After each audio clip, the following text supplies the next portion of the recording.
We begin section 712, systems comprising several loads, and I'll just throw this circuit out there in front of you. Now I want you to look at that for a second. All right, so in this circuit, highlight a few things. I have a 380 volt source for our circuit. Now, look at the connections here. I've got a motor here. Is that motor? Yeah, okay. Is okay. Well, let's see. The motor, if I was looking here, gosh, no, it's not in parallel. It's complicated, isn't it? And not only that, I've got this inductor out here that, you know, it's connected in a certain way, and I guess I could think of it being in parallel with the motor inductor combination here. But wait a minute, that's not really parallel, is it? Because, wow, this is really difficult. I don't know. And what I'm trying to do, what I'm saying is, what if you were given this circuit and I was asking you, you know, to find the current in that resistor, or find the voltage across that capacitor, you know, that would really be tough. And I would wager that there's a lot of graduate engineers out there given that same circuit and looking for voltages and currents and impedances would have similar problems in trying to come to a conclusion as we are right now, where we are in our knowledge. But I'm going to go through something with you in 712. And if we approach this problem as simply a power problem, and we use our knowledge of active, reactive, and apparent powers, we can get all this information that we need about particulars in this circuit just by our knowledge of those three things, and use a power triangle and a little bit of some basic, you know, what we would call vector math, you know, adding in vectors, and we can solve this problem. And it's pretty, I think it's a great example of the power that this knowledge brings us in working through some of these types of situations. Okay, so when we're looking at a power approach, and I'll break this up into two videos here, but when we look at a power approach, we don't have to worry about how the loads are interconnected. If this were a circuit analysis course, that's what that's all about, right? Is it parallel? Is it in series? Is it series parallel? Is it, oh, I'm going to have to use mesh, nodal? How am I going to solve these things, right? We don't have to worry about that. All we have to do to work a problem like this is to draw a block diagram of the individual loads, okay?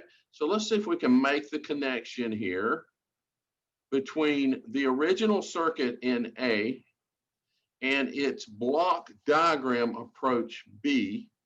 And all we're going to do is we're going to indicate the direction in relation to the source, because that's usually what we work from, and of active and reactive power flow. And then, so for instance, load A here, right?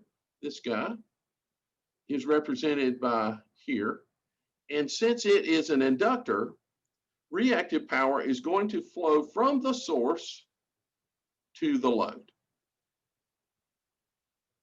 On the other hand, load C here, well, I'll start here and here, it's a capacitor.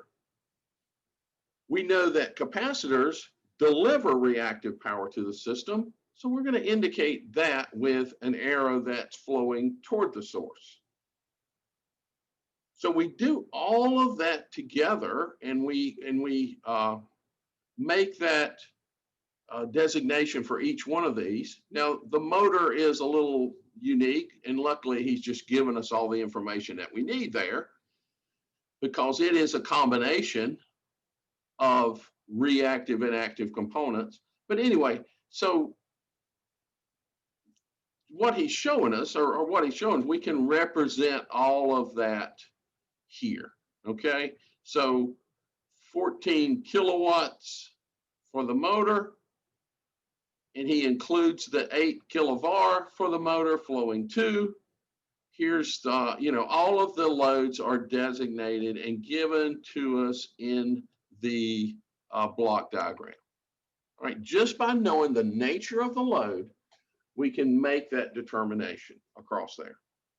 All right, now, once we do all that, the distinctive and independent nature of all the active and reactive powers, they can't be converted from one to the other. They're independent. They flow simultaneously across the line, all this stuff that we've talked about before. We can add the reactive powers to get the total reactive power Q, and we can get the total active power in the same way. And then based on that, we could use that equation 7.4 to get the total apparent power of the system here, okay? We assign a positive value to the reactive powers that are absorbed and a negative value for those capacitive elements that are delivered. And we assign a positive value to active powers that are absorbed and a negative value to those that are generated. Now, that would be if we were connected to an alternator, but we're not. And we're not really going to do that in this course, but we do look at that in a power course. Okay, so now let's solve this circuit. Let's solve this circuit in figure 7.15, and I'll do a separate video for that. And before we do that, remember we can't add, usually we cannot add the apparent powers in various parts of the circuit to obtain the total. We can only add them if their power factors are identical. So that's a little disclaimer there, but that doesn't apply to this particular problem that we're working with. All right, I'll stop there, and then we'll make a second video where we actually go through this problem and solve it very simply, very easily.